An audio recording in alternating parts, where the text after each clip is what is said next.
This book has some very rough language in it, which, as they say on TV, may make some listeners uncomfortable. Some of them are what the comedian Lenny Bruce used to call dirty words. There's F-bombs and stuff like that. But more seriously, there's some real racist language here. I felt when I wrote it, and I kind of wrestled with this, that it was necessary to use that language to show exactly what was happening. And so when I'm reading, some of that language will come out. So forewarned is forearmed, I guess. I want to talk about how this book came to be, and a brief overview of what the factory work was, and then we'll focus on one factory, Chicago Shortening Corporation, that is kind of the heart of the book. I worked in factories between the years 1975 and 1982, a 7-year period.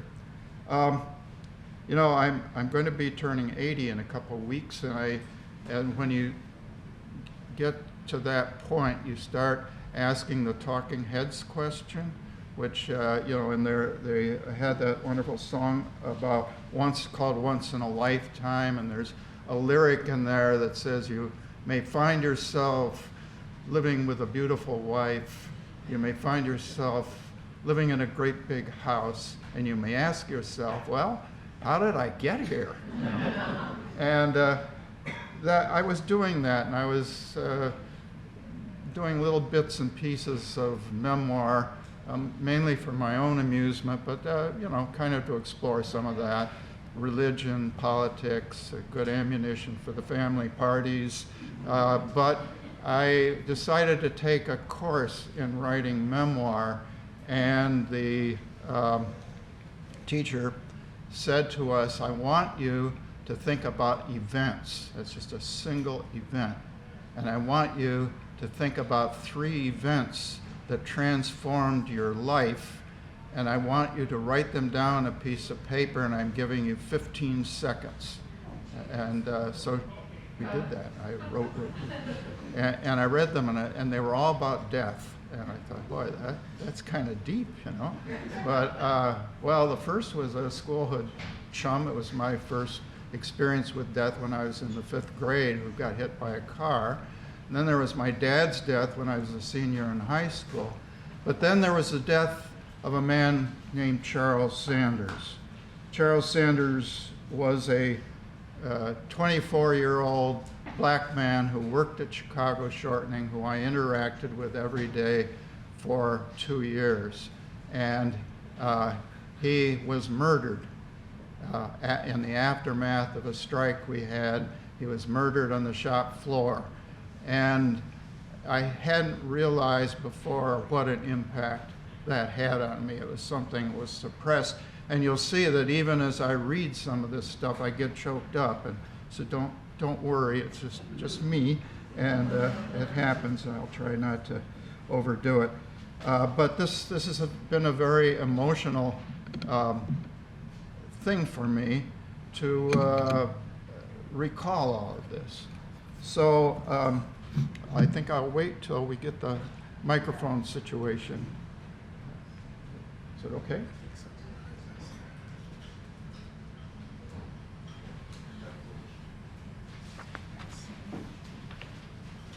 We got it? Oh, okay.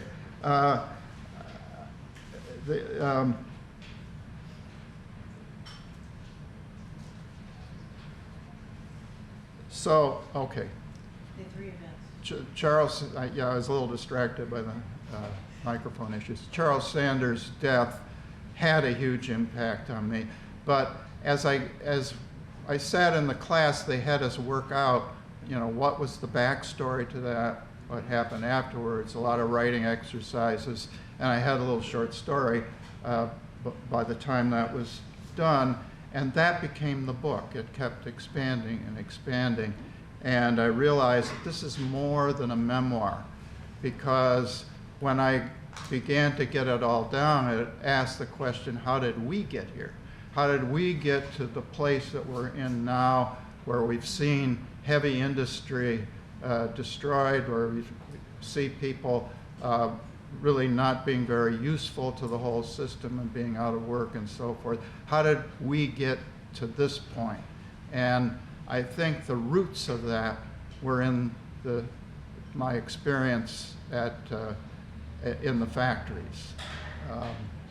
That is why I see it as much more than just a memoir. I also found that when I hear politicians say, we've got to bring back middle-class jobs, I get angry, and it really makes me angry because, first of all, the politicians that say that have no idea what they're talking about. But what is a middle-class job?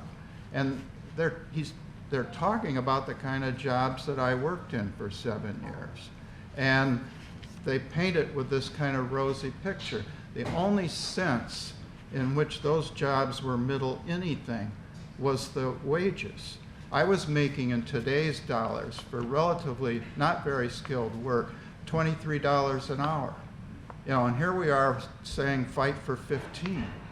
You know, that's somewhere we've gotten to. And I don't think the politicians that say stuff like that, particularly the guy at the top, intends to have everybody make $23 an hour. That riled me up, and that kind of spurred me on to write this book. The jobs were backbreakingly hard, they were dangerous, they were harmful, and sometimes fatal to our health. We polluted the environment, and I don't want to return to those kind of jobs. So what's the story? Teresa mentioned that I had been a tenured professor at the University of Iowa. In 1973, I took a year's leave of absence from the University of Iowa and came to Chicago and involved myself in a lot of what you might call social justice work, activist activity. I worked with a political organization. I finally moved south to South Chicago to work with a friend of mine named Kingsley Clark, who was a lawyer and had what he called a workers' rights center, a free walk-in pro bono legal clinic. But then the university said, Dave, it's time to come home. I decided I wasn't going to come home, and I soon ran out of money, and I decided, well, the only thing I can do, I can't go back there now, I got to get a job. So I went to work in factories. And I didn't do it to organize or to agitate or anything of the kind. I did it to make money, and it was strictly that. But a lot of things happened, and I did, of course, have an outlook on the world. As I began to work on this, I realized that this question, how did we get here, really contrasts greatly today with what happened 40 years ago now, what things were like. That the region, the Calumet region, which, in my way of thinking, is the southeast side of the metropolitan area and northwest Indiana, that area had about 1.5 million manufacturing workers there. It was anchored by 10 steel mills. There's 2 steel mills today. And the hundreds and hundreds of factories like the ones I worked in that were either using steel made in the steel mill or supplying the steel mills, or were there because of very wonderful infrastructure that had been put there for the steel mills, a port, truck terminals, railroad spurs, all of those things that made this a very good location. And when I began to make the notes about the work that I did, it was sort of an amazing process. The memories really just came flooding in. I found some old files when we were cleaning out the attic, which were greatly helpful. One odd thing is I saved all of my pay stubs from that period of time, and they had my Social Security number on it. Well, I burned them, but before I did, I was able to make a timeline and connect to exactly when all this happened. And I didn't keep a journal. There were a couple instances where there's stories, which you'll hear today, that hit me so hard that I ran home from work and wrote them all out. And so I have a couple of those. I wrote a little pamphlet about the strike right after the strike, and I had that as a resource. We sued the company and the union. We had the pleadings from that, which had everybody's name on it, so that was a good thing. And I did use people's real names as best as I could recall them. I also had a recollection of conversations I had, okay? And I had a recollection, very strong recollections, about the relationships of race and class and nationality, which become a kind of major theme in this book.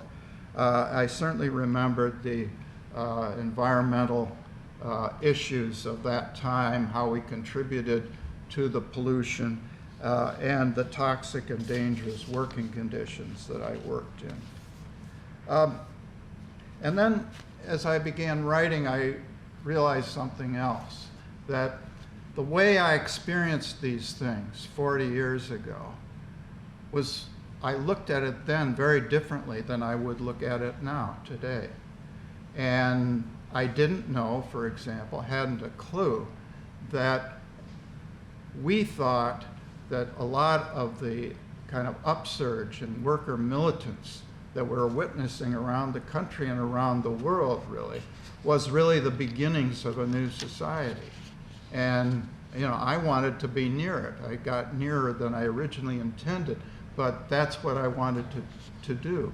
And we thought that workers in the workplace really did know how to run the society, and that they were going to take over, and the workplace was going to be the starting point.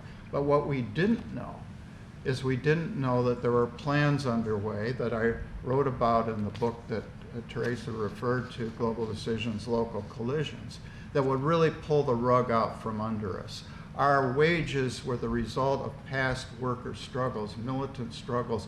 That's why we had the wages we had, but that we were about to have the rug pulled out from under us, and all this would go down. If you know South Chicago, U.S. Steel South Works, at one time had 20,000 workers, and now it's a huge vacant lot. We had no idea that was going to happen. And also, in 40 years, I think I've perhaps learned a thing or two, and so the things that I can think about now as I look back, I didn't think of at the time. So I made a very deliberate decision that was not particularly popular with some potential publishers. Fortunately, PM Press had the good sense to see that this was a good idea and accept my proposal. But I wrote it in two parts. And the first part is real time. I wanted to bring you, the reader, along for the ride to see what I saw as I walked around the shop floor, to look around and tell you what I was seeing, the smells, some of the terrible working conditions, my reactions to things that the workers did. So I wrote it in the present tense, which some people thought was weird initially. I actually had the whole thing written in the past tense, and I went back and changed it to the present tense. And I took my memory of conversations I had, and I rewrote it in the form of dialogue, so the book reads like a series of short stories. And then, once I finished all this, I went back to South Chicago. That was 5 years ago. And my friend Kingsley and I went to all the sites of the buildings that I had worked in. Some are no longer there, some are something else.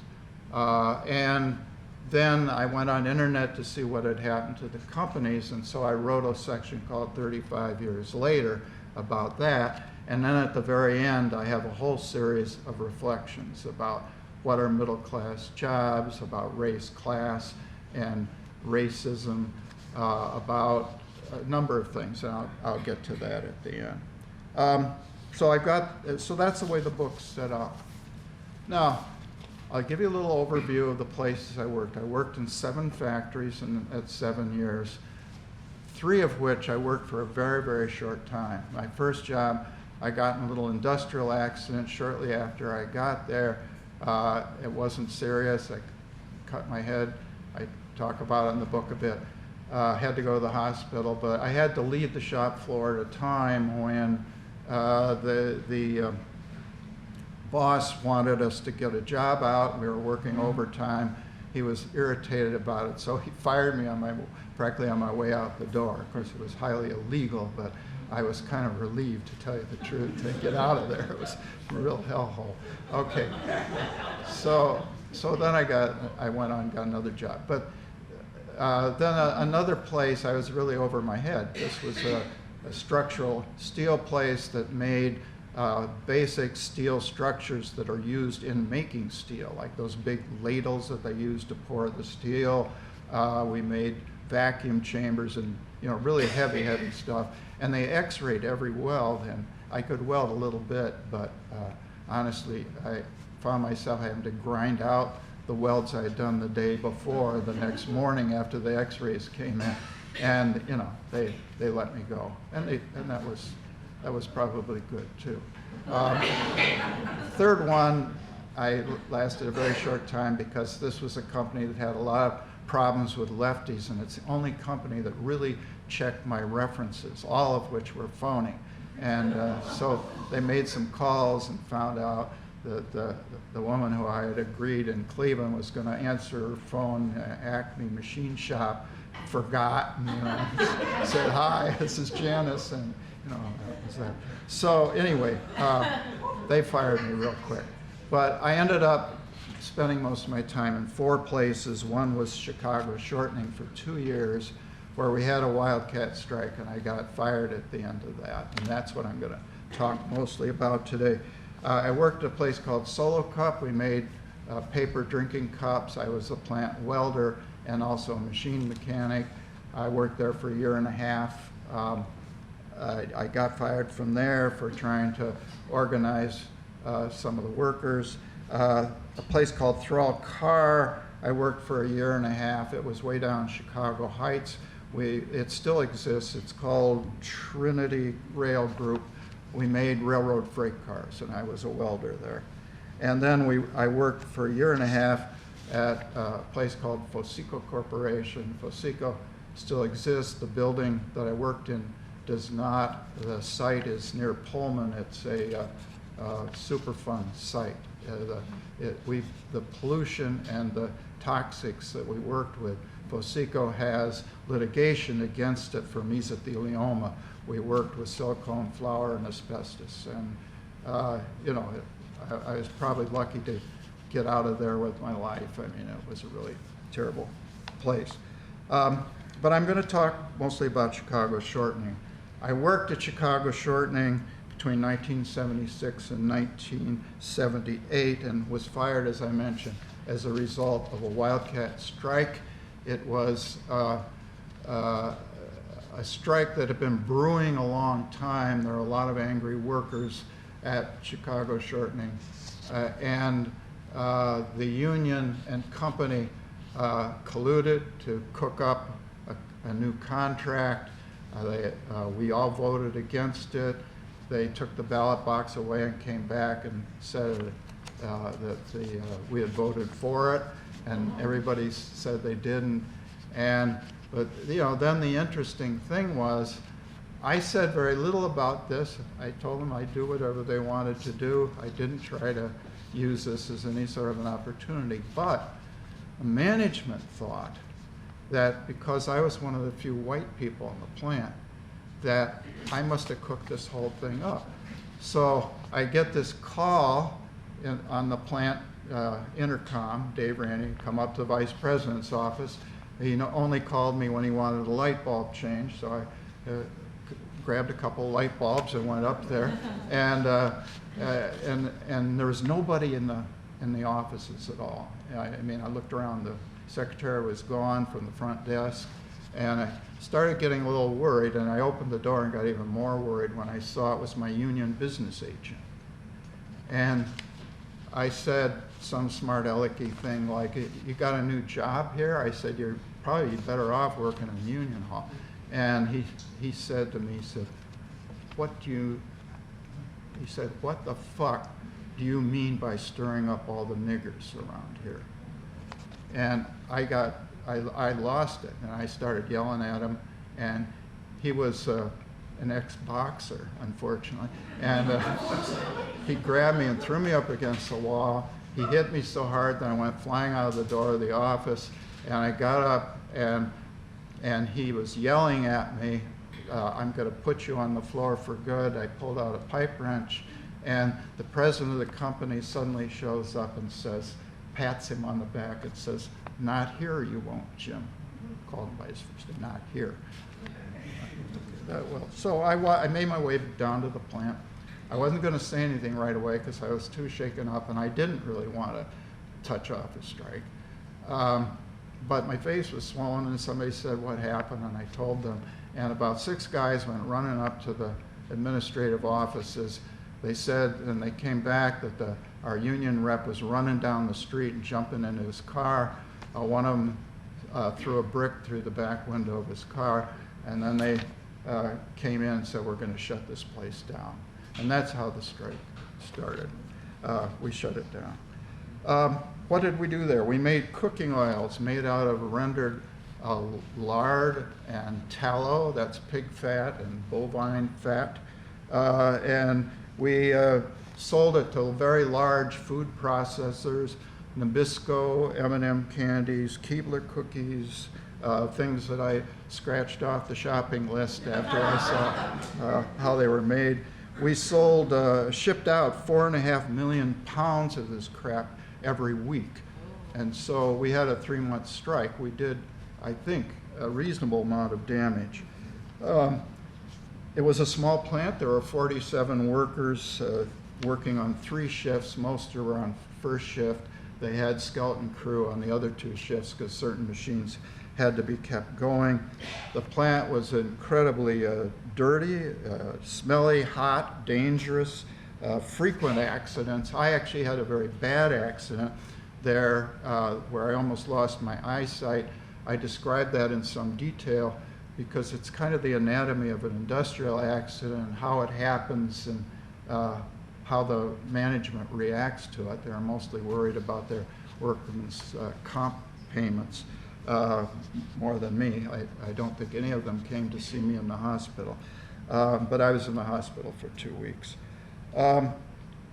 We essentially contributed to making processed food even more unhealthy than it was to begin with. That's what we did by adding these cooking oils. You've heard about hydrogenated oil. We made that there. We belonged to a corrupt, mob-controlled union, and the racism was thick. Every group seemed to hate every other group.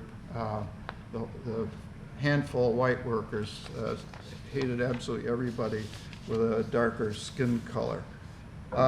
So we had a major rebellion with this strike, and I really think that the cause of the strike was not so much the contract, although that was what the issue was, but it really was a strike for human dignity, that these guys had been treated so badly that they were ready to go out when this happened. As I said, it was a 3-month strike.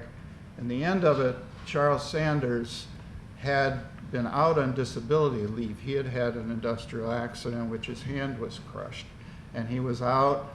And so even though he came to the picket line every day and exerted a considerable amount of leadership in the strike, they had to take him back, unfortunately for him, because he came back there, he was literally in a sea of scabs. The people who had broken our strike were the other workers there. He got in a fight with one of them. The next day he went up, he had won the fight, but the next day he went up to do a chore that he had to do every morning, and that is measure the amount of material in the tanks, and he had to go up on the roof of the plant to do that. And he was up there, and the guy that he had beaten the day before was hiding behind one of the tanks, and and he suddenly appeared and stabbed him and killed him there. So I'm going to do a few readings from the book, some of the stories I've told, and begin by telling you a little bit about Charles. When I sit down in the locker room, Charles often tries to find a way to embarrass me. He will do or say something to make me blush, and I get everyone laughing at my expense. And this is mostly done in the spirit of good fun, but it has a bit of an edge, for behind Charles' warm smile and infectious laugh there is anger and a certain coldness, not only toward me, but toward everyone. He often ridicules his openly gay brother James with homophobic taunts. Now, I do need to mention something else that I forgot to mention, and that is that the plant had essentially 3 places where workers took their breaks. That was by race. The main locker room, which was just a nightmare, that had lockers, some of which were pried open. It didn't have a door on the main locker room, had an old scarred up table. It was dirty. There was a bathroom, had a couple of urinals and a couple of toilets and a shower if anybody had the nerve to put their bare feet on the floor. I mean, it was really, really horrible. It was a place where Mexicans stored their clothes, but the Mexicans didn't take their breaks there. They pulled boxes around the line where most of them worked, and they took their breaks and spoke Spanish. The black workers occupied the locker room for all their breaks, and then they had a locker room for maintenance workers, all but one of whom were white, and that's what I was. And so they very proudly gave me a key. It had its own special heavy metal door, and then you got inside. There was a series of really good lockers. It had a couch and a upholstered chair and a nice little card table with a tablecloth on it, chairs around it. This was a privilege we had, not just of being maintenance workers, but frankly of being white.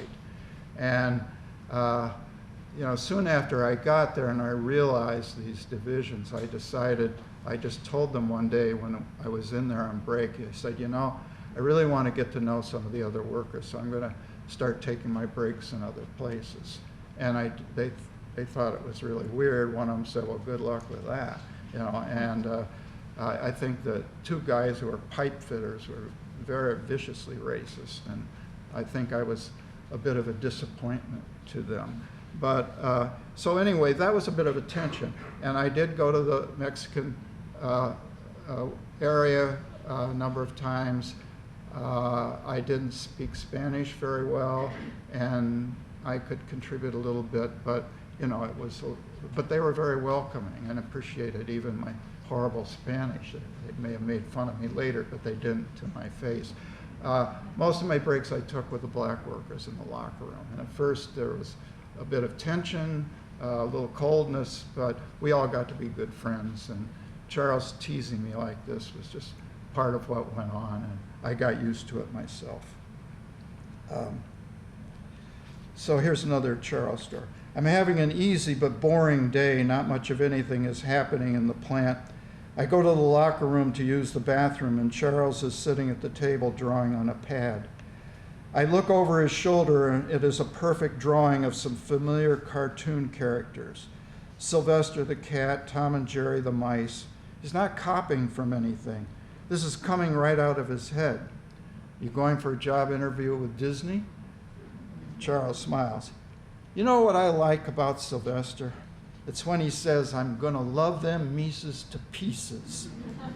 He then starts with his unique laugh that makes everyone else laugh, and soon all the guys in the locker room are laughing too. That's really good. You've got talent. Did you ever go to art school? No, I can draw, but what good would it do me here? Well, you don't have to stay here forever. If you do, you'll end up looking like Polacco. This was my partner they called Polacco. He's a Polish 64-year-old worker. He says, he makes a face. He said, I turn white? Shit. More laughing.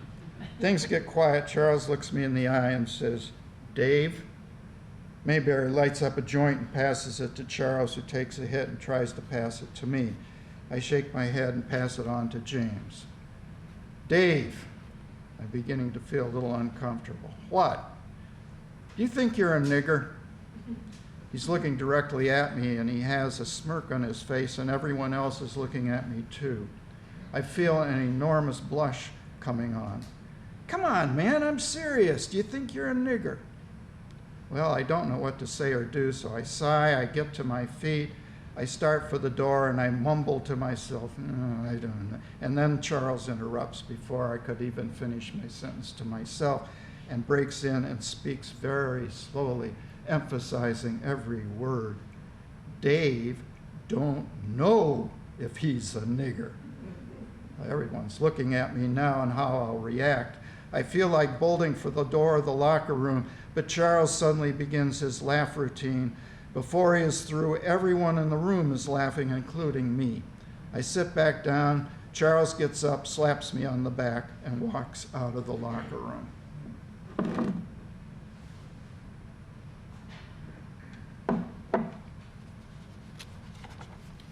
One more Charles story. When we had the strike, the company got an injunction against the strike. We, through some legal maneuvering, we had these wonderful lawyers, my friend Kingsley and his friend, did a legal maneuver and got the injunction temporarily lifted. So it gave us a little breathing room, and we did. And the minute it was lifted, we made some cardboard signs and walked down to the plant from the Workers' Rights Center with signs that said the injunction is dead, we're back, and stuff like that. We decided, we had heard that the company was having an engine locomotive pull cars out of the railroad yard that they hadn't been able to do since the strike started. We are on the railroad tracks. 19 of us are blocking an engine from pulling cars of product. It's blazing hot outside, and some of the guys are shirtless. The president of the company in a coat and tie approaches us, flanked by cops in riot gear.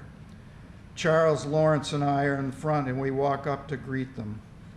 A huge cop, the one in charge of this operation, joins the president. He's wearing plain clothes with his badge and ID hung around his neck and a large pistol stuck in his belt. The engineer from the blocked locomotive, another huge white guy, is there too. The president, Joe Cruz, is screaming at us and once again seems to have completely lost control. Clear the tracks! Clear the tracks! The cop, more controlled, almost bored, but very firm. He towers over all of us, and I find him scary and threatening.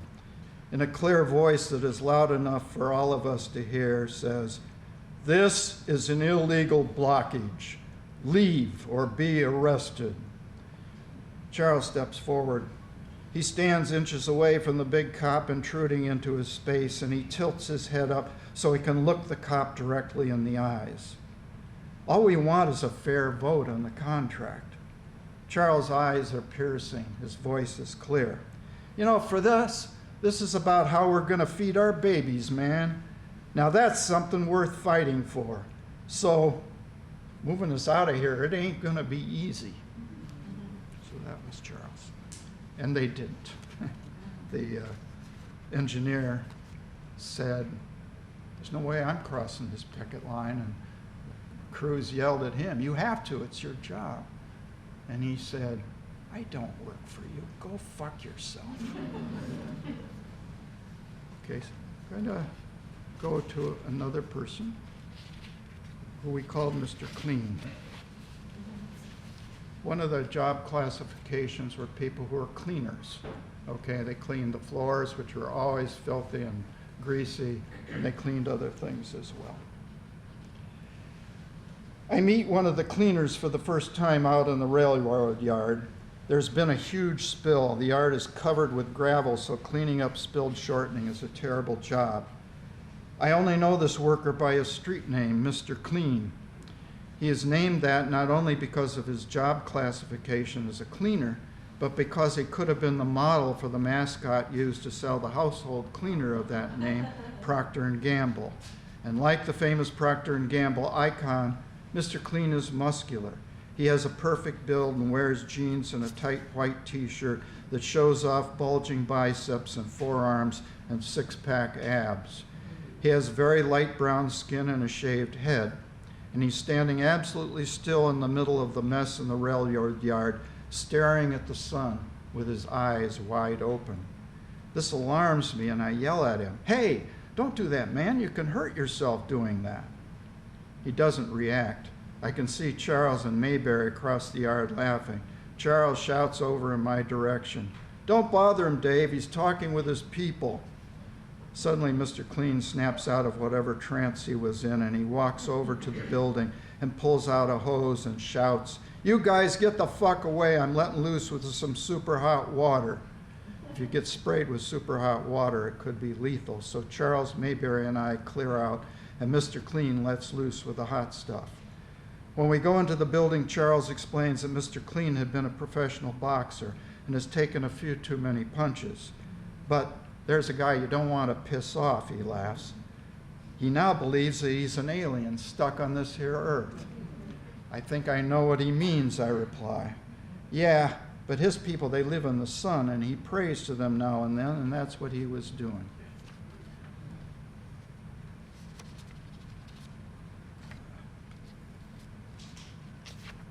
I have another Mr. Clean story here.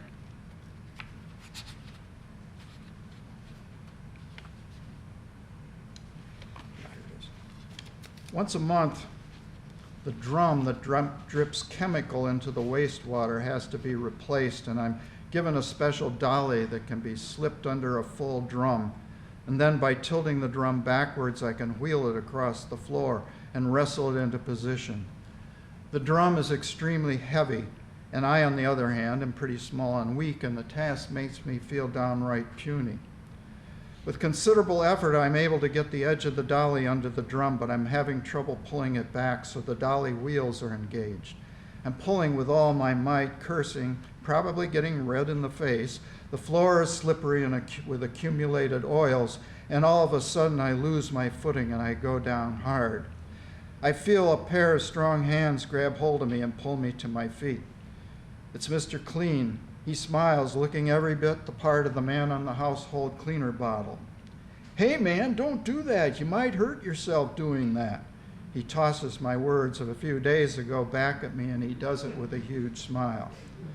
He then pulls the drum back with one hand and begins wheeling it to its destination, with me tagging along behind him. He puts the drum in place. "Well, thanks. They shouldn't be asking you to do this. You're too small, Dave. Next time, come and get me. I can always help you out." He turns and starts to walk away, and then stops and turns toward me. "Hey, Dave, something's going to happen soon, and I don't want you to be scared." "Well, what's that?" "I'm going to disappear. My people's coming soon, and they're going to take me home." "To the sun?" Yeah. A lot of these assholes, they think I'm crazy, but it's me who's going to have the last laugh. He's always nice to me, Dave, and me and my people, we appreciate that, and we wanted you to know." "Well, thanks for the heads up, and thanks for telling me that." He nods, never breaking a smile, and walks with purpose up the stairs to the main floor. So that's Mr. Clean. I had a partner whose name was Frank Pluchinski, the guy they called Polacco. He was, I think, 65 almost, and was about to retire, and was breaking me in to essentially take his place. He had worked in this building his entire life, even before it was Chicago Shortening. It was Cudahy meat packing plant. And I'm in the maintenance room talking to him, and two pipe fitters come in. And they immediately start their routine. "Oh, the stupid niggers did this, and the stupid niggers did that." And I tell them I hate this kind of talk, and that the people they're talking about are friends of mine. They shake their heads, and they soon leave the room and go back to work, but Frank remains. I don't like that kind of talk either. You know, they don't really know anything about people. They've never really had a conversation with a colored guy. So what do they know? You know, believe it or not, the prejudice around here used to be worse. Did I ever tell you how I met Bill and Henry? Bill and Henry were two black men that were his age who worked in the plant. No, you didn't. Well, when I turned 17, the Depression was on. I couldn't find work, so I dropped out of school to look for work and found a few odd jobs, but my family needed money bad. My dad was a friend of the alderman, and one day I was playing ball in the park, and the alderman comes up and motions me to come over. He whispers, "There's a job open at Cudahy on 91st in Baltimore, and I put in a word for you. Get over there on the double, because if someone gets there first, they'll probably get the job for them." I had to take a leak, but I didn't stop to do that. In fact, I left my ball glove and bat on the field and started to run, and I showed up out of breath and found a foreman and was told to start working immediately. I still had to take a piss, but I had to work until the line break came, and by the time that break came, I had pissed my pants. I was embarrassed, and I followed two colored guys into the locker room and was beat red. And one of them went to his locker and got a clean pair of pants. He handed them to me, and that was Henry. The other laughed and said, "Don't worry about it. That's what pants are for." That was Bill, and we've been friends ever since. There was another white guy on the job that everyone, colored and white alike, liked a lot. His name was Tom, but one day we were on the line and Tom just fell over dead, had a heart attack. They took him to a funeral home for the wake, and I knew the guy who owned the place. He was a buddy of my dad's, another Polak. A bunch of us went over from the park, and we walked in. The owner says, "We don't allow niggers in here." He turns to Henry and Bill and a few other colored guys and says, "You guys get out or I'll call the cops." "Look, Stan," I says, "we're friends at Tom's. We're here to pay our respects." "You know better than this, Frank. You and the other white guys will have to stand in for the niggers. They're not coming in here." I turned to Bill, Henry, and the other colored guys. I'm embarrassed and I'm angry. There are about 6 other white guys, and they're pissed too. And I say to Bill and Henry, "Do colored funeral guys let white folks into funeral homes?" Bill answers, "Well, I reckon they would. I don't know for sure." I says, "Well, call one and find out." Bill goes out and comes back in about 15 minutes, and Stan by this time is sputtering mad. And he says, "I mean it, Frank. They'll have to get out." Bill says, "They tells me that if they buries a person, all the friends and family are welcome." I push past Stan, and Tom's wife is standing by the casket, and I talk to her and explain what's going on. She tells Stan to let us in, but he is adamant. She gets angry and she says, "Then we'll bury Tom at the other place." All the guys push into the room. We close the casket. We carry it outside as Stan screams. We put the coffin in the back of Bill's pickup, and the wake moves to the colored funeral home.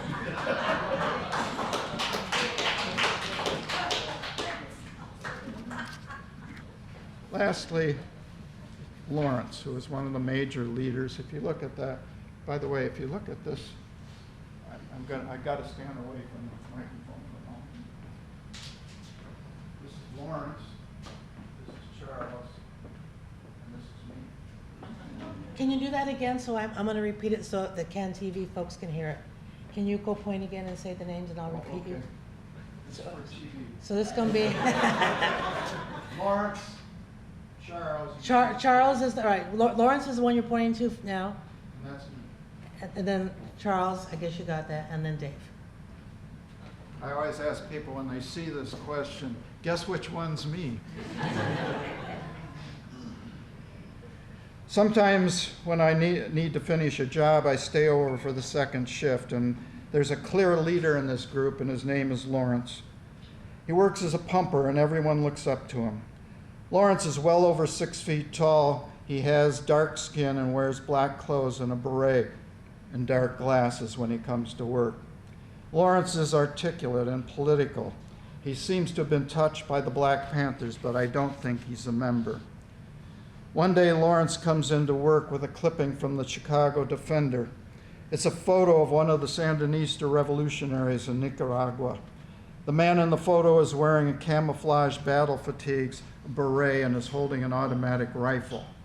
Lawrence pins the picture to the bulletin board of the locker room. He smiles at me. Now these fuckers have their shit together, don't they? I nod in agreement, and the other workers crowd around to look at it, and we have a discussion about Nicaragua and why they're having a revolution. At one point, toward the end of the strike, we had been asking the company and the union to agree to binding arbitration. And they had refused all along, but all of a sudden they decide they're going to agree to binding arbitration. We didn't realize this turned out to be a real setup. But anyway, we go to binding arbitration. We have to take the train from South Chicago downtown. We're in this arbitration room, and our lawyers come with us, Kingsley and Val.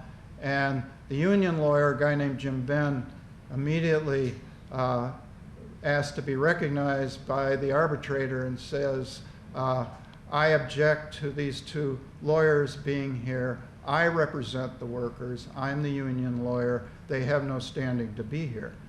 The arbitrator immediately agrees and tells Kingsley and Val to leave. We jump up and start yelling, he doesn't represent us, they do, we want our lawyer here. And the arbitrator says, you will not disrupt these hearings or we will call security and have you ejected from the building. So Kingsley and Val leave, and the rest was a total farce. We are allowed to tell our side, and Cruz, the president of the company, then testifies for the company. We write notes and pass them to the union attorney, Ben, as Cruz tells one lie after another. Ben doesn't even look at our notes, but pushes them aside.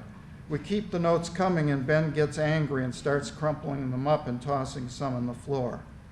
Ben does not contest any of the company testimony. We begin to disrupt the proceedings again. The arbitrator shouts at us that if we persist, he will call security and have us ejected from the building. There's further testimony from the company and the union. I send Ben a note when they put Mason, who's the guy that beat me up, on the stand, and ask him if he ever referred to the workers as niggers. Ben angrily crumples my note and tosses it to the floor. At this point, Lawrence jumps up. That union attorney is not representing us. He refuses to ask the questions we request. Ben responds, I'm asking all the questions that are relevant to this case. We disrupt, we're threatened again, we walk out. We then start off on the train ride back to South Chicago in stony silence. John Logan breaks the silence and said, you know, if I had known what would happen when all of this started, I would have still done it. This is the proudest time of my whole life. Everyone nods in agreement, and I feel like I'm about to burst into tears, just as I am right now. But suddenly Lawrence begins to laugh. We look at him like he's gone mad, and he says, there ain't no justice, there's just us. That's it.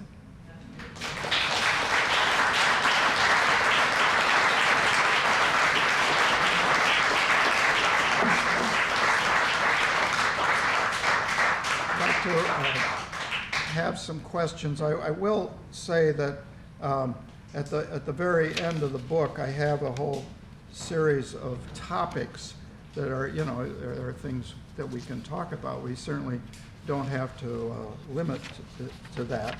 But I mentioned some of them: middle-class jobs, racism, race and class, human nature, lawyers and courts, immigration. There was some immigration issues. Left-wing intellectuals in the workplace and what our responsibility is, and a thing I call outside in, inside out. It's kind of the unique position that I was in of being, you know, a former college professor with an Ivy League education, which very few people knew, but I knew, and also at the same time working with people day to day. I was one of them, so I was both on the outside looking in and the inside looking out at the same time. And that was a rather daunting position. That's why that's the subtitle of that book. So we can talk about these things or anything else you want to talk about, but I'd also say I will sign books when this is done, but I'm asking you to put your names, even if you're in my family and I know on a little post-it notes that the bookstore people have back there of how you want me to sign it. And then you bring the book and the post-it note over to me so I'm not embarrassed. Okay, so anyway, who would like to begin to raise some questions?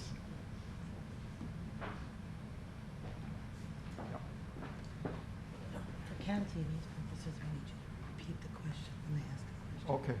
Yeah, so she told me to repeat the question when they ask the question, but somebody's got to ask a question before I can do that. Or make a comment. Yes. Okay, so, you know, your history before you began these jobs, and were you reluctant to kind of disclose your education? Did you tell a few people? How did that go? Because I wonder if they would view you differently. What happened with that? Were you trying to hide it? You know, what were your thoughts about it? I generally did not, largely because I probably would have gotten fired almost every place I went. Nobody wants to have a factory work. If you own the factory, you don't want a worker who has a PhD in the group. That would raise some suspicion. There were times when I did. So, you know, I was helping some guy file a grievance one time, and I invited him over to my place, and he started walking around and went to my library and asked a lot of questions about that, and you know, he didn't think anything of it. I got red baited at Chicago Shortening. They didn't know exactly who I was. They claimed I was in a political group, which I really hated, and that I was a communist, and I said, well, as far as the political group, I hate that group, but as far as the communist thing, you can decide whether I'm that or not and what that means. But I didn't really talk about that with very many people. A few people, and I got to know them really well. I did. Clinton. Hi, Dave. How you doing? Hi, Clinton. We just got through with a class I was teaching, reading The Jungle by Sinclair. And I'm only about 2 chapters into your book so far. But I'm noticing a lot of parallels. And I wonder if you'd like to comment about that. Okay. The question for TV Land is, Clinton here is teaching a class and is using Upton Sinclair's The Jungle, and he saw some parallels and wanted me to comment on that. Upton Sinclair, for people who don't know, was a kind of muckraking journalist who wrote some wonderful books, and The Jungle was about the meatpacking industry in the back of the yards, and he documented the horrible working conditions there, and it really became the basis for a lot of the laws that were put into effect later, some of the reforms in things like cleanliness and whatnot.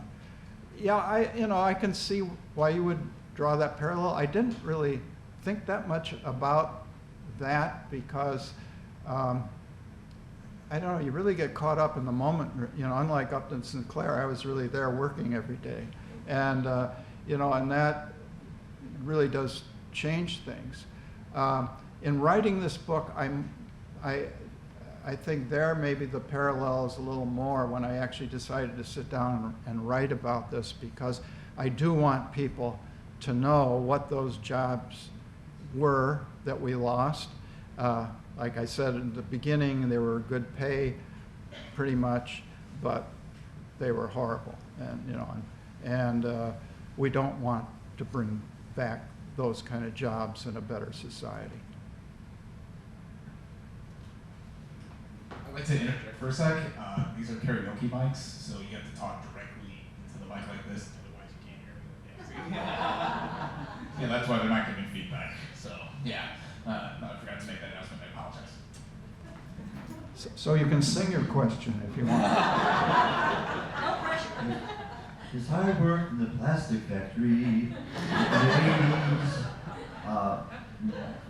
filling hoppers with plastic pellets into injection machines. And I remember one time I was in the locker room and a new worker came in and saw the conditions that were there, and he screamed out that this is a sweatshop. So I would like to ask you, the place where you worked, would you describe it as a sweatshop, and what your meaning of a sweatshop is? it certainly was a shop that, not Chicago Shortening. Chicago Shortening was rather unique, just to talk about. Each plant was a little different, okay? Chicago Shortening was quite unique in that the workers didn't want a society with Chicago Shortening. They didn't like the product they made, they didn't like their jobs, and they did all kinds of things to screw things up. There was petty sabotage constantly. But they had a lot of leeway of running around because there were pumpers who had to grab hoses and pull them out to the railroad yard and pump things out. So they were running all about. The cleaners were going. So it wasn't like an assembly line, that kind of thing. And there was downtime. And so they could sit in the locker room.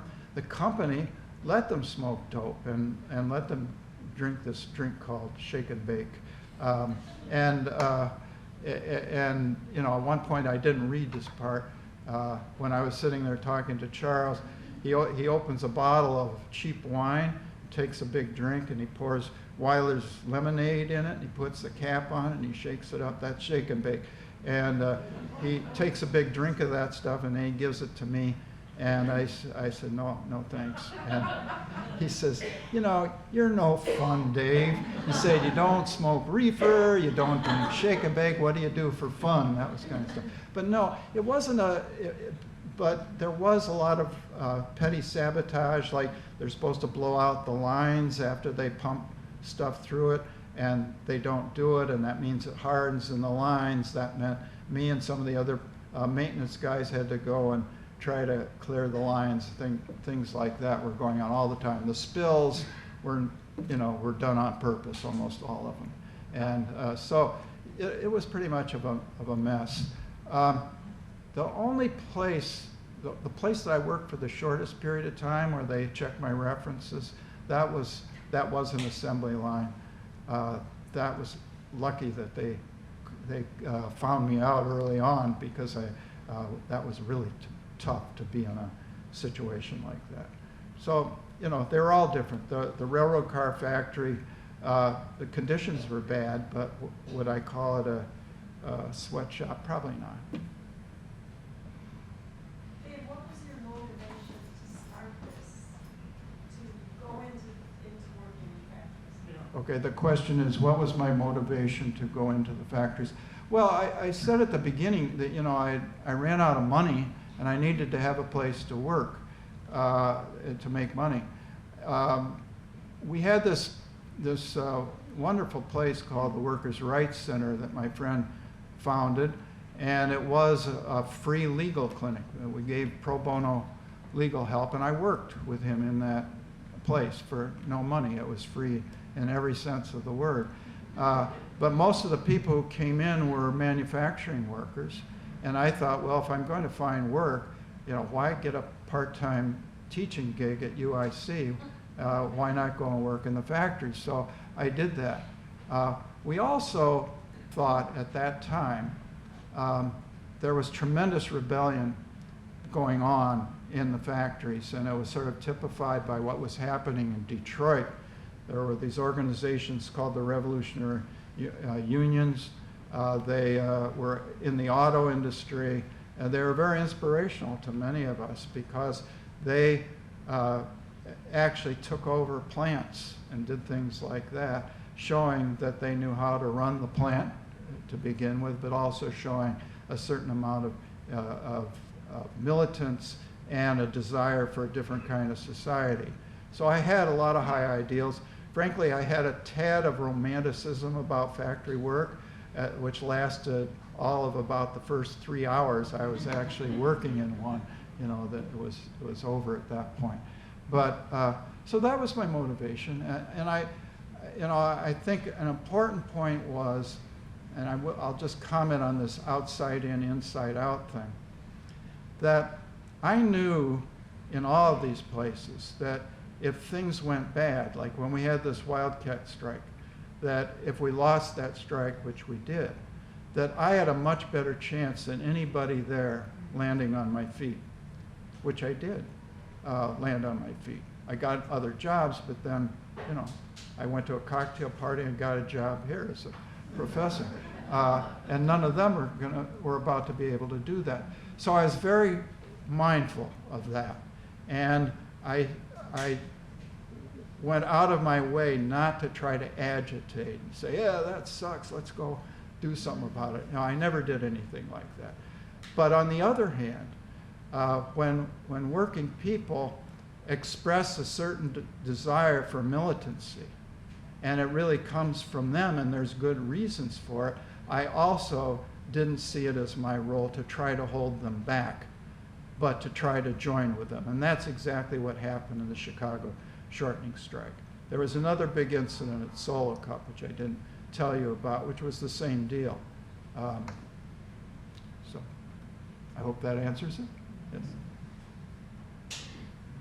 Yes, I'm curious to hear what you think about with the globalization of capital escaping this region, the Calumet region, and the fragmentation of working class narratives. I think we're just beginning to kind of reassemble some of those narratives from those days. I'm just curious what you think. Well, of course, the people that were working at Chicago Shortening are all about my age now, so you better find them fast. That would be one comment.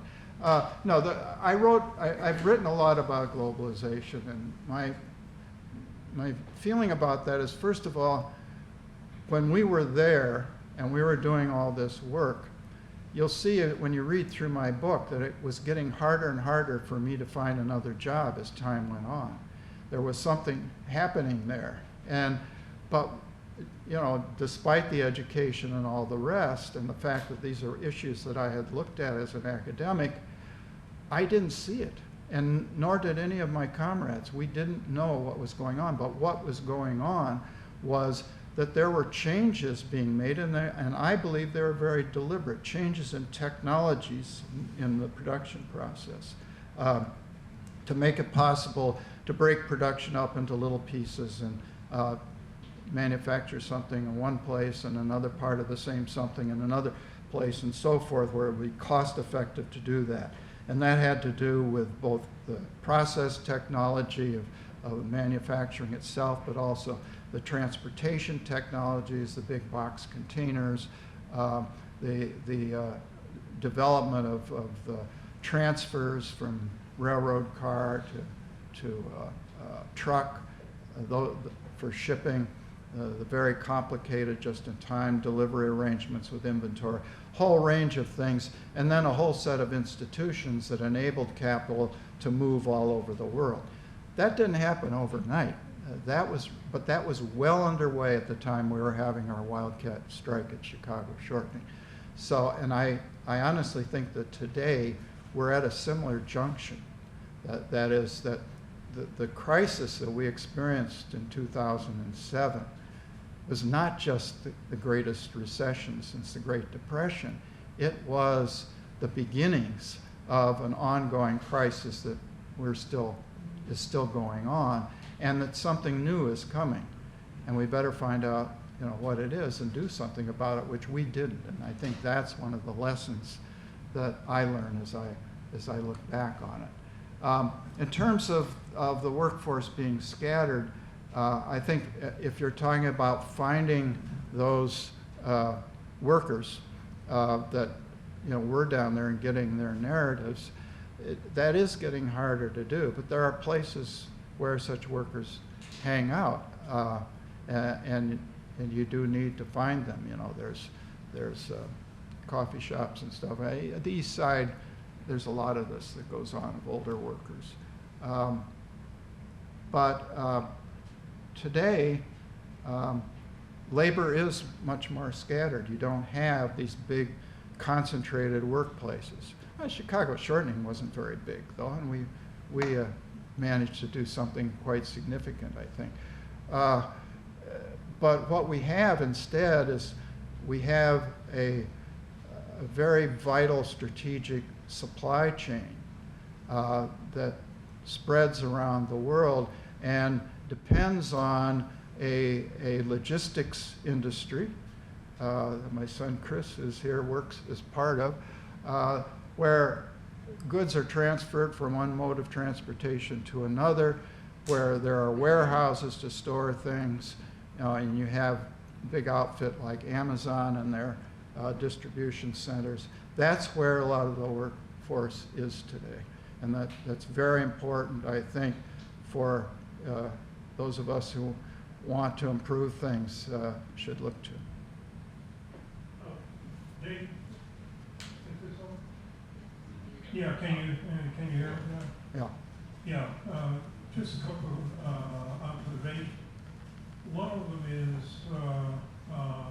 you mentioned Drum and From in Detroit, Dutch Revolutionary Union Movement and Ford Revolutionary Union Movement. Now, I'd like your response on union. For example, one of the problems that existed in Europe, all the union insist that at the workplace they want to control the workplace. So they have workers' union and they have co-determination. And I took a delegation to IF Metall, which is the largest union in Germany, probably in the world. And what they came up with, the incoming president came in from Stuttgart, and the first thing that he demanded was a 28-hour work week and a 4.5 increase in wages. And to show that he was serious, he called for a one-day general strike across Germany. Now it's 28 hours. So unions worldwide have played a more proactive role than they had in the United States. And we were talking about what was going on in South Chicago. I was wondering what was the role of unions during this period? What was your observation on you? Okay. The lights are in my eyes. Is that you, Buzz? Yeah. Is Alice there? Hey. Boy, it's been an age, you guys. Nice to see you. So the question was about the role of the unions in the areas that I worked. They were really different in different places. This particular union we were part of was a local of what was then the Amalgamated Meat Cutters and Butcher Workmen, which was a reasonably progressive international union, but this particular local was controlled by the mob. And I had that from people inside. They just let them do their thing. So that was terrible. And what I didn't realize was that they were then negotiating with the retail workers to form what today is the United Food and Commercial Workers Union. And they didn't want us to screw that up. So we went and picketed the International, and they hustled us into the office and were really nice to us. And so it didn't help us with the strike much, but they were clearly worried about that. So that was a bad one. At Thrall Car, I was in the Boilermakers Union. They weren't encouraging one thing or another, but we had at least basic rights to bid on jobs based on seniority. There was a certain level of fairness, and if there were some safety issues, we had a place to bring them up, which was not true at Chicago Shortening. I think at Fosica, I was in the steelworkers local. I never saw them. I can't even remember what that union was. They didn't really do anything, as far as I know. At Solo Cup, they didn't have a union. They had a family-run business, and they were viciously opposed to unions. And the issue there was that a group of young Mexican workers decided to bring a union in. They didn't pick a very good union, however. It was a labor's local, plastic workers union, also mob-controlled. What happened was that once the union campaign got underway, the management decided to start firing Latino workers for nothing. They wanted to reduce the vote that would be pro-union. So they just fired people, and people were just disappearing day after day. And I went to one of my fellow maintenance workers, this Mexican guy, and I said, you know, what the hell is going on here? And he said, I hear that they're trying they're trying to get rid of these workers so that they won't have so many votes for the union. And he said, that's illegal, right? I said, yeah. And I said, so maybe we should go out and find them and see if we can file a complaint against the company. So we did. We rounded up people. We went door to door after our shift. We had a big meeting. We didn't say anything to the union about it, and the union came. Unfortunately, Amato got held over in his shift and was late, and so I was stalling in Spanish, which was probably not a pretty thing to hear. And he finally came in, and we got everybody together. And we really had a very strong claim against the company. It was just out and out illegal, and it wasn't some big legal strategy. But all of a sudden, two key witnesses changed their mind. They disappeared. One of them was seen driving a new car. The other guy was sent to Puerto Rico. We heard that they paid off all of his parking tickets and some money owed to an ex-wife, and sent him to Puerto Rico to chill out for a while. The representative at the labor board said to me, I don't know what's going on. I've been told not to talk to you. They've taken the case away from me. I get a call from the union attorney. He says, I want to take you out to lunch. He took me to Berghoff's. It was one of the nicest lunches I'd had in a long time, and I ordered crab and lobster and had a nice beer and everything.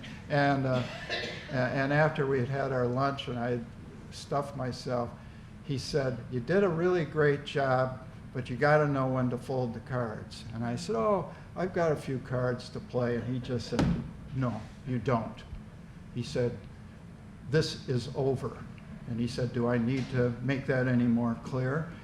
And I said, no, I think I get the point. And then he smiled and he said, well, Joe, that was the president of the union, he really was impressed by what you did. He said basically your Spanish sucks and you need to learn a little more Spanish. But he wants to talk to you. And the other guy, I can't remember his name. Well, it was Amato. I said, Amato? Yeah, Amato, that guy. He said, he'll be expecting you at 10 o'clock tomorrow morning. And I said, well, I have to check with Amato, but we'll see. So we go. Anyway, this guy comes out. He was sort of a classic. I thought I was on The Godfather or something. This guy comes out. Hey, how you guys doing? So he essentially offered us a job as union organizers. And he said, Dave, we're sending you to Mexico for 2 months. When you come back, you'll be totally fluent. We're giving each of you guys a car. He pointed out the window. There's Lincolns are out there. See, you can pick whichever one you want out there. You have a car. Use it for whatever you want as long as you're working for us. And we walked out, and when we got out on the sidewalk, we started laughing, and Amato said, you know, if we took that job, you and I would be partners on the bottom of the Chicago River wearing cement shoes. So it was like that. So, you know, my experience with the unions was mixed. I think there are some good things happening in the labor movement, but that if we really want a new society, I don't think that's where it's going to come from. I think it's really going to come from the rank and file, and that's one of the messages of my book. Dave, thanks for your generous presentation, and I know you've talked about this a bit, but I was wondering if you could elaborate a little bit more. The idea of so much the premise of this book is your identity and how you negotiated it in this work experience. And I know you've sort of partly described the political idea at the time of integrating or swimming in the sea of the working class, as the phrase went at the time. But you know, how you were a thinking person going into this. So what was guiding you in how you saw your relationship with your fellow workers? You know, there was this notion of accompaniment that some organizers use, and the first principle of that is being honest about your own identity before you can, really walk with workers and struggle. And so I'm wondering, how did your decision to not be upfront about your identity, your ability to be in solidarity, or did it enable your solidarity? What kind of reflections do you have on your ability to really solidarity with people who were not in positions to land on their feet, to use the phrase you used? Okay, so the question was, what was my attitude about solidarity with workers when I wasn't being upfront about exactly who I was? How did that affect everything? Is that a fair, brief summary?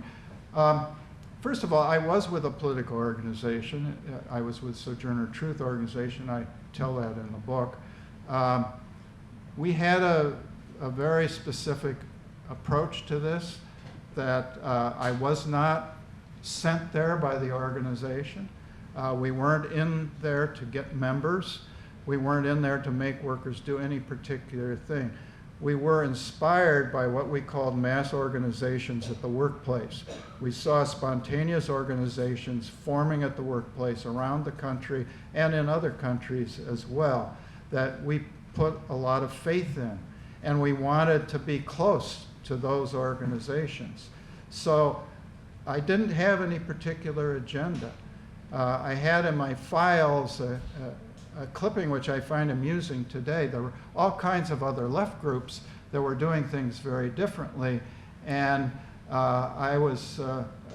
we were heavily criticized in the newspaper of another left magazine saying that the leftists in the plant did not give proper guidance to the workers. They thought they were believed that they really had a line that needed to be implemented in the workplace, and we did not.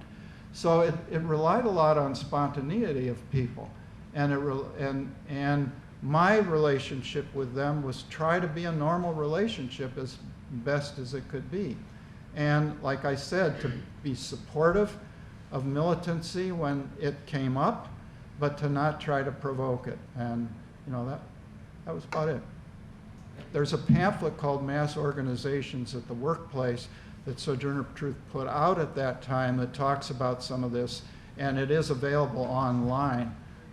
There's a Sojourner Truth organization archive that has digital copies of all the pamphlets at that time, and you can check that out. So Mexicans had been working in the steel mills since at least as early as 1919. And by that time, by 1970s, you already have multiple generations of folks that were Mexicans who were working and living in Chicago. But you're referring, it sounds like, to more recent immigrants who were Spanish-speaking only? So I'm wondering about about that, all the various issues related to people who've been there for a while, recent immigration, and sort of their relation to the workplace. I'm going to try to summarize that quickly for TV. She's pointing out that the Mexican population, particularly in South Chicago, is the oldest Mexican population in the city. They came in 1919 to work in the mills. I think Our Lady of Guadalupe Church was built in 1924. So there was an old Mexican community. But new immigrants coming in were also settling into that community as well. So there was a mix.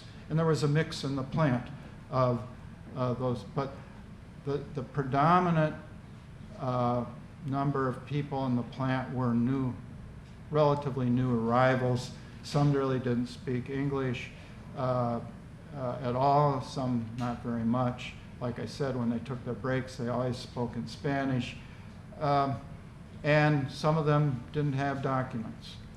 And I want to use this as a segue to talk about something I wanted to talk about, which is that the immigration issue at that time was not very dissimilar to what it is now, except in one respect. That is, it was a very repressive period with a very hostile immigration service arresting people and deporting them. That was going on.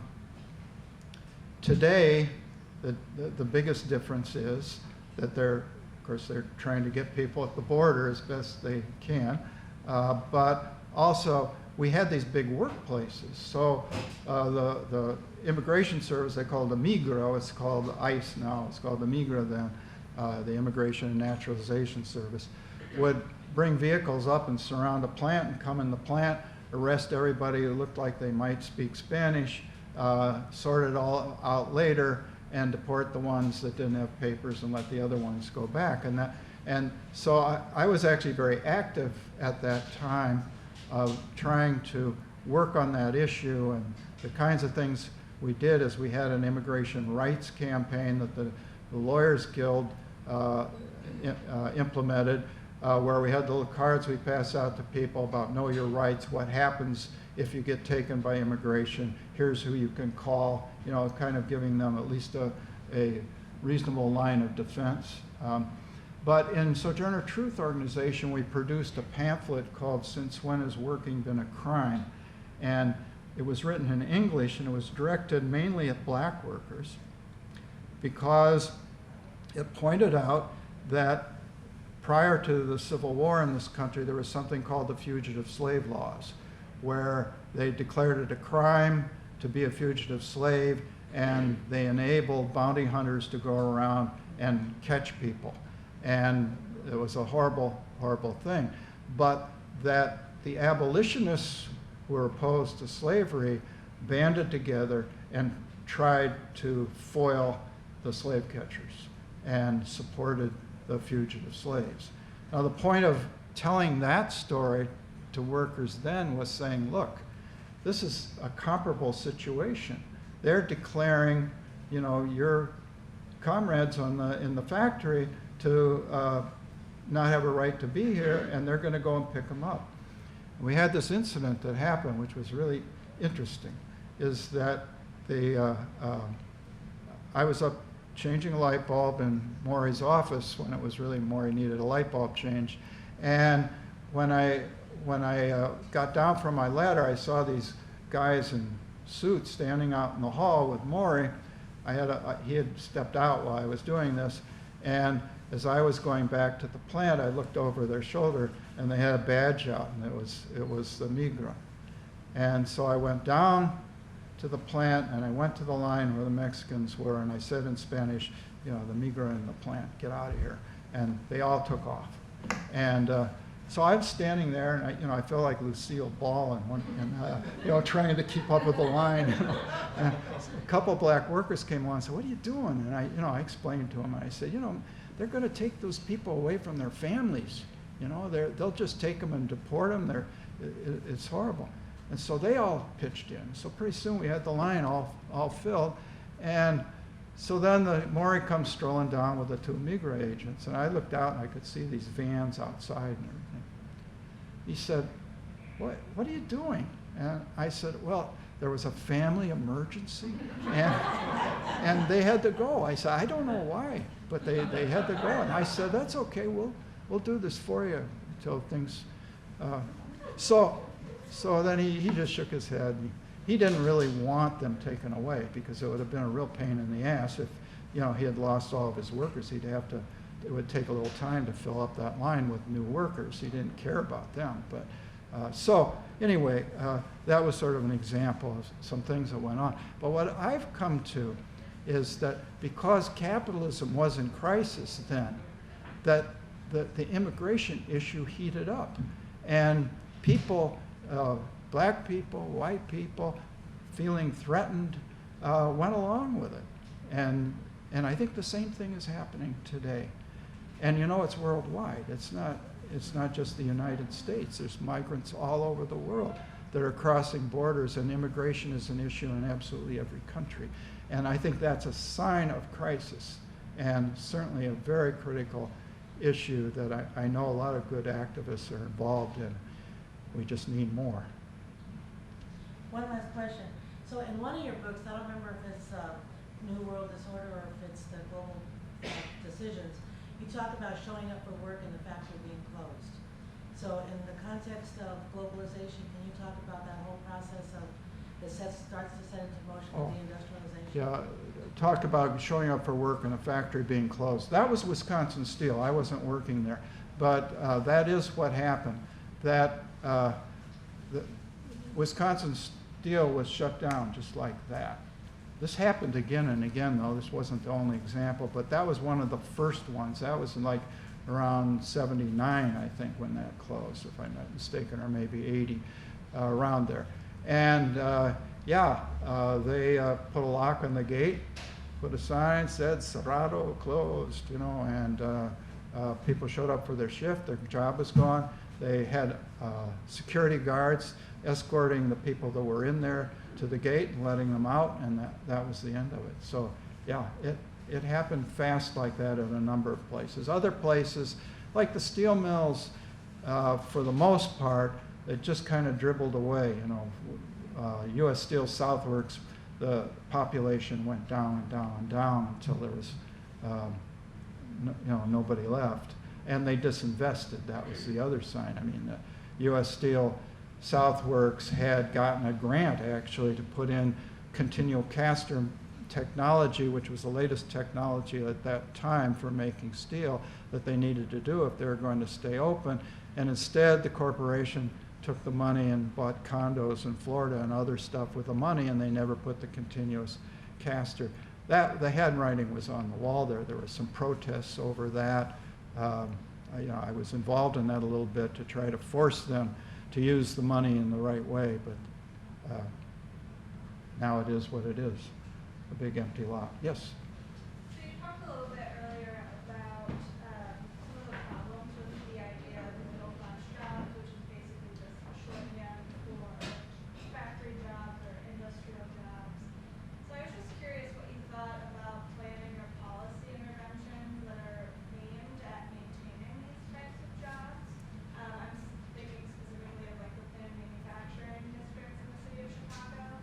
And I was just wondering if I guess what your perspective is on what role industry might play in Chicago's future. Okay, so the question was, what role does industry play in the future, and what should fair-minded planners, I assume you're one, yes, what should they be doing? Well, first of all, I think wages is key here. You can't give public subsidies like they're doing up here at Foxconn, on the border. You can't be giving subsidies to manufacturers that won't pay a living wage. And a living wage today is what? Back when I was teaching, it was about $24 an hour for a family of four. It's probably $35 now, right, for a real living wage. We can't be bringing in plants that aren't going to pay people enough to live on. That's wrong. And so that's the one thing. The other thing is you can't also let manufacturers get away with enabling the working conditions that I worked at a place like Chicago Shortening to exist. That if you're going to do public policy, so like Foxconn, the state, under the Governor Walker, gave them billions of dollars with, no strictures at all. I don't know if they built a road. They've already spent millions and millions of dollars. But this is a firm that has a worldwide practice of abusing its workers, where workers in China have committed suicide by jumping off buildings. They kept them in a sort of campus, almost prison conditions. They have a terrible, terrible track record, and many of us pointed this out before the subsidies were offered. Walker didn't give a damn. We can't let that kind of thing go on. So there have to be some kind of standards.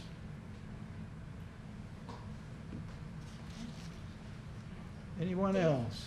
Lisa? So in reading the book, those became your friends, those guys, and do you know what's happened to any of them? I mean, it was a pleasure to read about them. Yes. Thanks for sharing. the question was, do I still know these people? Do I know what's happened to them? The answer is unfortunately not. I mean, several things happen, and I have thought a lot about this over the years, particularly Chicago shortening and Lawrence and so forth. But, you know, Chris and I used to shoot pool in his basement, you remember, man? Yeah. After Charles was killed, that really put a terrible, terrible damper on things. People were very depressed. They came around the Workers' Rights Center for a while after we got fired, brought beer with them. Kingsley finally told them they couldn't drink in the office, that, you know, people really needed services in there and this wasn't right. They're welcome to come in and chat, but not to drink. And so that cut the attendance down considerably. But after a time, people really needed to find work. And we all went out and got other jobs. And once we got other jobs, you know, I went down and was working in a railroad car factory in Chicago Heights. I was exhausted when I'd get home, and I never really looked for anybody anymore, and we all kind of lost track of each other. One exception that I really tried was at Solo Cup with a guy that we had organized against the company to try to bring an action against Solo Cup with the labor board. Amato had a band, and I'd go to some of his gigs, and you know, he called me up one time and said, oh, I got a gig for a wedding. He said, why don't you come? We'll have a beer together. And I went and I sat there, and he had set up a little special table for us so he could sit at breaks. And so we drank beer, and he said to me, you know, I've got another job now. Well, the first thing he said was, everybody's yelling, La Bamba, La Bamba. And he says, shit, it's always La Bamba, La Bamba. I said, well, you do it rather well. Anyway, he said, I have another job. He said, so, and it was somewhere way out. And I said, well, you know, I do too. And we both got other jobs, and, you know, that was that. So, yeah, it's kind of disappointing. The other thing is that I think partly because I had this kind of duality about my identity, certainly after the Chicago shortening strike, I didn't mind sharing that with anybody, and I did. But it still created a sense of distance for me and not getting too emotionally attached to people, although I was, and I certainly was to Charles. That was hard. Yes? How do you think your experience, your hands-on experience with the strike back then has affected your view on modern day activism? Question was, how did that strike and the other things I did affect me in terms of modern day activism? Well, I really never stopped being active, and that I consider that period to have been one of the greatest learning experiences of my life. Not only about, you know, how things really work in this society, but also the strike was a tremendous inspiration because people organized themselves. We didn't have a union to organize us. We organized our own picket lines. We organized a strike fund. We did all these things, and I saw possibilities in that. The other thing that was almost miraculous was that the racism and the nationalism stopped when we had the Wildcat strike. It started up again after the strike was over, but during that period of time, it was evident to everyone that what affected all of us the same was our class, that the social class situation trumped everything else. And I'll never forget the first night of the picket. We decided we'd all picket the first day, and then we broke it up into shifts. But when it got dark, the wives showed up with food. And the Mexican women, one of the Mexican women, took some Mexican food over to the blacks. And they brought some black food to the Mexicans. And then pretty soon there was a mixing.